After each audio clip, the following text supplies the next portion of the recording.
Hola, ¿qué tal, amigos de Cinete? Estamos aquí con Fernando Frías de la Parra, director de la película Ya no estoy aquí, una de las cintas de competencia del Festival de Morelia de 2019.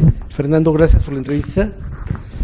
Fernando, ¿de dónde viene la idea de hacer este viaje de identidad con uno de los sectores más marginados de Monterrey? ¿De dónde viene esta idea? Bueno, precisamente, en primer lugar, gracias por la entrevista. Precisamente viene de... Uno de los puntos donde viene es sobre esta cuestión que tocas de la marginalidad. Pero, mira, antes te diría que confluyeron muchos puntos para llegar a esta película. Había en mi cabeza diferentes inquietudes y que en su momento eran diferentes películas en potencia, posibles películas. Pero poco a poco se fueron decantando y se volvieron esta sola historia. En primer lugar, me interesaba muchísimo tocar el tema de la marginalidad, pero sobre todo desde el punto de vista de la falta de oportunidades, de la falta de movilidad social que existe en el país y de la juventud, por un lado, ¿no? Había dado yo unos talleres en la frontera después de una beca que tuve y había conocido muchos chicos, particularmente en el noreste del país, que me decían que que me preguntaban cuántos años tenía yo, y cuando les decía me decían, uy, no, yo a tu edad ya voy a estar muerto. Y yo, ¿cómo? Y me decían, no, es que yo prefiero un año en la opulencia que una vida en la jodidencia. Y yo, wow. Y era como una cosa que ya estaba bastante asumida. Y yo quedé, la verdad, muy, muy, muy sorprendido ante semejante, no sé, declaración, ¿no? Y sobre todo por lo constante que era. Entonces yo pensé, wow. Por supuesto que no se puede juzgar a alguien que quiere trabajar o que admira o mira hacia arriba a la gente que está pudiendo tener un poco más de capacidad adquisitiva en sus barrios, trabajando para grupos criminales. Yo no los podría juzgar porque ¿quién soy yo para hacer eso? Si yo estuviera en esta situación, ¿quién sabe qué haría?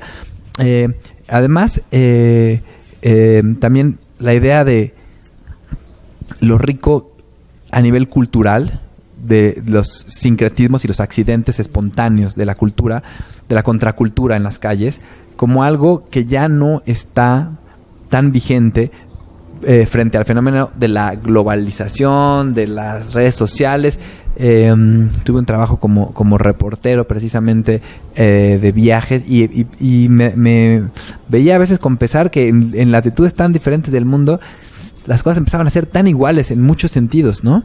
Y eso pues lo veía un poco preocupante. Y por otro último punto, había visto que este particular movimiento contracultural, del que yo siempre he sido admirador por su amor por la cumbia y por la cumbia rebajada y por las historias que hay detrás de esta cumbia rebajada, comenzaba a desvanecerse, y que frente a la situación que vivía Monterrey en esos años, en el 2011, 2012, en la guerra contra el narcotráfico con una pésima estrategia, y al mismo tiempo veía una representación que habían hecho un medio como de alguna manera juvenil, medio morboso, que explota un poco la decadencia, y no me había gustado mucho la manera en la que se había tratado eso, porque cuando me adentré a Monterrey me contaron un poco de cómo llegaron a sacar a estos chicos, a traerlos a un ambiente seguro, fotografiarlos y regresarlos, ¿no? Entonces empecé a investigar por diferentes lugares, y poco a poco la historia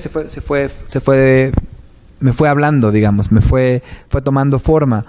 Cabe mencionar que hubo un texto académico, una publicación que me ayudó muchísimo, escrita por un colombiano que se adentró mucho y que estudió pues por una década y quizá un poco más, pues la cuestión de la estigmatización, de la marginalidad, de la contracultura, y sobre todo de la forma elocuente elocuente no de forma verbal, pero sí elocuente de la forma contestataria en la que las pandillas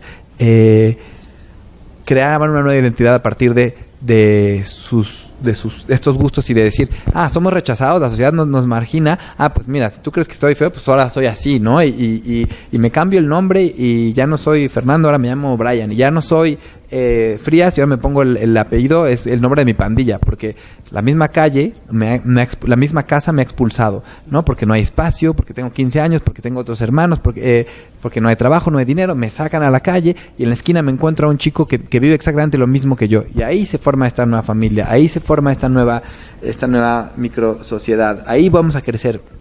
Y me parecía fundamental contar eso en el marco de un chico al que pudiera perder justamente lo más valioso que tiene, ¿no? Y que quizá podría aparecer en principio como algo superficial y vanidoso, como es el look, el peinado, la música, pero que finalmente es algo que le da forma, le da identidad, y que frente al fenómeno de la migración, en este caso migración forzada, tiene que decidir o hacer una reflexión, un examen de conciencia y poco a poco de autoconocimiento, es decir, ¿qué significa asimilarme en este nuevo país? Dejar atrás quién soy. Además extraña, obviamente la cumbia tiene este factor inherente de la nostalgia, ¿no? El vallenato. Y entonces al mismo tiempo que él está en otro país porque tuvo que emigrar, está mirando desde lejos, desde la distancia, como lo que más quiere y lo que más le duele haber perdido también se está deshaciendo, se está desdibujando por la situación de la violencia en Monterrey. Entonces, digamos que eso fue lo que hubo detrás. Oye, vemos que son chicos, que no son actores los que tienes en la película. ¿Cómo llegaste a tu protagonista? Digo, es carismático ante la cámara y se desenvuelve de una manera que el espectador inmediatamente conecta con él. ¿Cómo llegaste con él? Sí, mira, yo diría que sí son actores, no profesionales, okay, que no habían tenido experiencia, pero yo creo que son actores, y no habían tenido la oportunidad, justamente volviendo a ese tema. Pero llegué al protagonista igual que llegué a todos los demás, adentrándonos, buscando contactos, yendo a los bailes, viendo quién tenía potencial.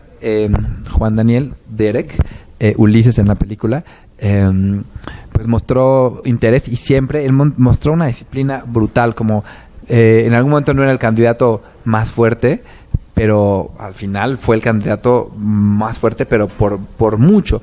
Y la idea es que hicimos como un equipo muy grande de gente que quería participar, que podría venir a ensayar, que podía aprender, que tenía la disposición, y con la promesa de todos van a tener un papel. Vamos a ver cómo, o a lo mejor unos van a tener que ser extras, pero yo agradezco mucho su disposición. Había otros que por lo difícil de sus vidas, era imposible contar con ellos, y por las familias, porque tenían hijos, por las situaciones en las que viven, pero yo los vi y dije, no pueden no estar, y tuvimos que hacer los esfuerzos que tuvimos que hacer para que estuvieran ahí, y al final lo logramos, y fue una labor increíble. Yo estoy eternamente agradecido con ellos. Fue, creo que de la mayor satisfacción que me ha dado la película, más que cualquier competencia o reconocimiento, saber como que estos chicos vinieron a contar una parte de sus vidas, que crearon esta pandilla ficticia juntos, que crearon una familia a partir de la experiencia que la película les pudo dar, y que fue un momento que se van a llevar para siempre, y que no sé, que yo tengo una gratitud enorme, ¿no? Y además, no solo por la calidad de su trabajo, sino por la entrega y por la apertura, ¿no? Me gustaría que me platicaras en esta parte del aspecto técnico. ¿Qué tal la filmación en Estados Unidos? La secuencia de la calle con el policía, la secuencia del metro. ¿Qué tal la experiencia? Pues muy estresante las secuencias, porque para cuando llegamos a Nueva York ya había pasado un año que habíamos filmado en Monterrey, por cuestiones de fondos, por cuestiones de visas, por cuestiones climáticas, y cuando llegamos a Nueva York veníamos ya con poco dinero, digamos, para poder filmar esa parte, pero y además, aunque hubiéramos tenido más, era impensable poder pagar un permiso para filmar en el metro. Pero no puedes contar una historia urbana en Nueva York sin tener el elemento del metro. Entonces nos robamos las escenas y teníamos básicamente una oportunidad, una toma. y por ejemplo, una pelea en el metro, pues se nos vino la mañana y la escena estaba escrita para que fuera noche, pero estaba llamando mucho la atención, igual con lo de los policías. Hubo una escena donde el personaje duerme en una calle y los policías llegan a recogerlo en su momento más bajo. Y es así, contratamos una patrulla, contratamos actores y llegó la patrulla contratada, teníamos las horas pagadas, que nos costó mucho dinero de la producción, y el policía, hijo de su jijurria, cuando vio como lo que estábamos haciendo, dijo, no, ya no quiero, y nos dejó hacer solo una toma, y luego lo tuvimos que hacer medio como a escondidas, y esa toma la verdad es que quedó bastante bien, pero pues no sé, no le gustó algo y obviamente ni nos devolvieron el dinero ni nada. Entonces todo fue, en Nueva York fue extremadamente guerrilla la producción. La coprotagonista, la chica asiática, ¿cómo fue la relación entre ella y este hombre, este chico? ¿Cómo se dio? ¿Cómo se platicó? ¿En la vida real? En la vida real. Uf, es maravilloso. La verdad es que Derek no habla inglés y Lynn no habla español. Angelina no habla español. Angelina, bueno, Lynn le podemos decir, no habla español, pero ella es inteligentísima y él también es súper hábil y además él es un galán. Ella como que le brillaban los ojitos siempre que estaba con él y yo los presenté, empecé a dejar que pasearan juntos cuando llegaron a Nueva York. Yo iba con ellos y de repente los dejaba solos una hora y luego así poco a poco, y se hizo una cosa tan bonita en los ensayos, porque pues no, hay cosas que están en la película que vienen de cómo hablaban ellos. O sea, entonces, por ejemplo, cosas de números, ella le escribía en la mano el número de, ¿cuánto cuesta esto? Porque él decía, me quiero comprar unos tenis, no sé qué, ¿no? Entonces iban juntos y él decía, no, es que esto no me alcanza, ¿cuánto es? No sé cuánto. Y entonces ella, entre que en su app buscaba cómo se traducía o le ponía en la mano así el número, y él ya, no sé, al final se hizo una amistad súper bonita. Él, cuando se regresó, le dejó un regalo. Él es un tipo de verdad muy dulce, con unos valores increíbles. Yo le tengo, además de un eterno agradecimiento, muchísima admiración, porque es un chico que destaca en su comunidad, que cuida a su gente, que además tiene un valor impresionante frente a lo que la vida le ha arrojado, y un corazón de oro. Entonces fue una relación detrás de cámaras muy bonita de presenciar. Pasa la pantalla, una admiración mutua se ve en pantalla de ellos. Sí, qué bueno. Sin spoilers, sin soltar mucho, pero ¿cómo te viene esta idea de esta imagen final de la película? Es una imagen que se queda grabada muy fuerte en la mente. ¿Se te hace? ¿Cómo llegas? Sí. ¿Cómo llegas a ella? La verdad es que fue lo primero que tuve de toda la película, ese final. Ese fue el final. O sea, sin decir el spoiler, pues es que no hay como no decir un spoiler, pero esta sensación abrupta de todo. Sí, es un momento pues no sé, lo tuve clarísimo desde cuál era la canción y qué era lo que pasaba y cómo pasaba y desde dónde. Uno de los temas que también tocas en la película es precisamente el ambiente político mexicano, cómo afecta a la gente y cómo va permeando las diferentes capas.